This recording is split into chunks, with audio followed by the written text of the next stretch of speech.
मारला स्टार्टर आकडे बटायला सुरुवात झाली. विद्यार्थी मित्रांनो नमस्कार. इयत्ता 5वी मध्ये आपण प्रवेश घेतलेला आहे. आपण इयत्ता 5वीच्या वर्गातला बसलेलो आहोत. या 5वीच्या वर्गातील गणित या विषयाला शिकवायला मी आता सुरुवात करणार आहे. यावर्षी आपण सेमी इंग्लिश आणि मराठी या दोन्ही माध्यमातून या दोन एका माध्यमातून आपण गणित शिकणार आहोत. तर मी या ठिकाणी तुम्हाला सेमी इंग्रजी या माध्यमातून देखील आणि मराठी माध्यमातून देखील दोन्ही माध्यमातून आपल्याला हा विषय समजावून देण्याचा प्रयत्न करणार आहे. आपण गणित या विषयातील दुसऱ्या प्रकरणाला सुरुवात करतोय. तर प्रकरणाचं नाव आहे नंबर वर्ग आणि याला मराठीमध्ये आपण संख्या ज्ञान असं म्हणतोय.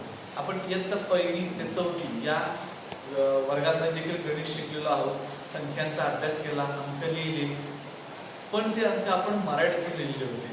आपण इयत्ता 1ली ते 4थी मध्ये अंक मराठीमधून लिहिले होते. आपण ते आता इयत्ता 5वी मध्ये इंग्रजीमधून ते अंक लिहिणार आहोत. या इंग्रजी अंक लिहिण्याचा सराव देखील आपण विद्यार्थ्यांनी करायचा आहे. या उदाहरणातून देखील मी सांगणार आहे की मराठी अंक इंग्रजीमध्ये कसे लिहावेत, इंग्रजी अंक मराठीमधून कसे लिहावेत. त्याला आपण वेगळं नाव आहे, त्याला देवनागरी न्यूमरल्स असं म्हटलं जातं. म्हणजे देवनागरी संख्या असं त्याला मराठीमध्ये म्हणतोय. या देवनागरी म्हणजे काय, तर मराठीमधून आपण जे अंक लिहितो त्याला देवनागरी लिपी किंवा देवनागरी संख्या असं म्हटलं जातं. देवनागरी संख्या चिन्ह असं देखील त्याला म्हटलं जातं. In English it is called as Devanagari numerals. आणि इथं म्हटलंय इंटरनॅशनल न्यूमरल्स म्हणजे आंतरराष्ट्रीय संख्या चिन्ह. आणि या संख्या चिन्ह आपण या ठिकाणी नंबर्स रिटन इन वर्ड्स म्हणजे काही शब्दात लिहिलेली संख्या किंवा अक्षरांमध्ये लिहिलेली संख्या, अशा प्रकारे आपण संख्यांचा अभ्यास करणार आहोत. स्वाध्याय किंवा प्रॉब्लेम सेट नंबर 2 मधील दुसरा प्रश्न आहे हा. त्यातील त्या प्रश्नासारख्याच काही संख्या घेतलेल्या आहेत. आता इथे जर आपण संख्या बघितल्या 4, 5, 7 आणि 3 म्हणजे हे 4 अंक इथं आपल्याला दिसतात. हे अंक देवनागरी न्यूमरल्स मध्ये लिहिलेले आहेत, देवनागरी संख्या चिन्हांमध्ये लिहिलेले आहेत. हेच अंक इथं 4 च्या ऐवजी 4, 5, 3 and 4, 5, 7 and 3 अशा प्रकारे हा संख्या आपण लिहिणार आहोत. 4, 5, 7 4, 5, 7, 3 4, 5, 7, 3 अशा प्रकारे इंग्रजीमध्ये आपण म्हटले तर ही संख्या आपण अक्षरात लिहायला गेलो 4573 अशा प्रकारे लिहिता येईल.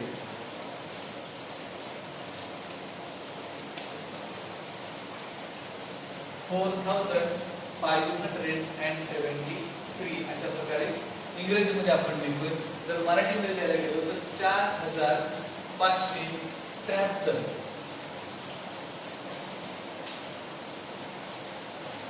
4573 अशा प्रकारची संख्या आपण इंग्रजीमध्ये लिहितो. इथं आपण दुसरी संख्या घेतली 57463. ही जर संख्या आपण इंग्रजीमध्ये लिहायला गेलो तर 5 च्या ऐवजी लिहिणार आपण 5, 7, 4, 6 and 3. आणि ही संख्या आपण अक्षरांमध्ये कशी लिहायची तर इंग्रजीमध्ये पण आपण लिहिणार आहोत आणि मराठीमध्ये पण लिहिणार आहोत. जे सेमीचे विद्यार्थी असतील त्यांनी ही संख्या इंग्रजीमध्ये लिहायची आहे. जे मराठी माध्यमाचे विद्यार्थी असतील ती संख्या या ठिकाणी मराठी माध्यमात लिहायची आहे. ही दोन्ही माध्यमातून आपल्याला लिहून दाखवणार आहे. दुसरी संख्या आहे 57,000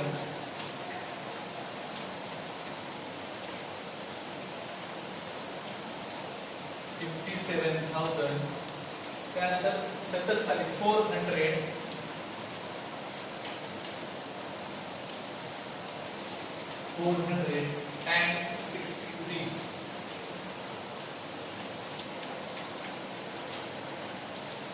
अशा प्रकारे आपण संख्या अक्षरात लिहू शकतो. ही संख्या आपण मराठीमध्ये लिहायची असेल म्हणजे मराठी भाषेमध्ये आपल्याला लिहायची असेल तर 57,463 अशी आपण लिहू शकतो.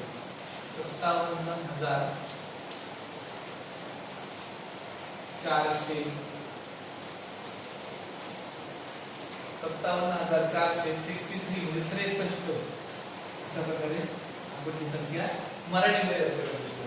त्यानंतर इथं इंग्रजी अक्षरामध्ये किंवा देवनागरी आंतरराष्ट्रीय संख्या चिन्हामध्ये ही संख्या दिलेली आहे.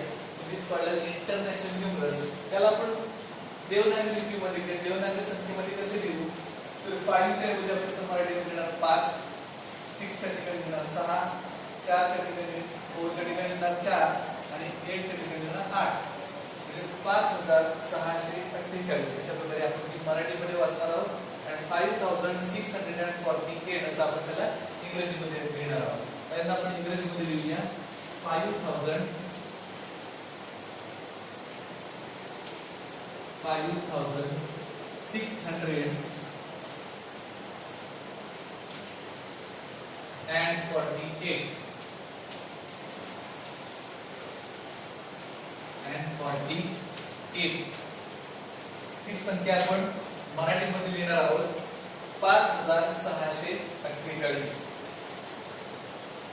5600 म्हटलंय म्हणजे 600 आणि 48 असं म्हटलंय म्हणजे 48.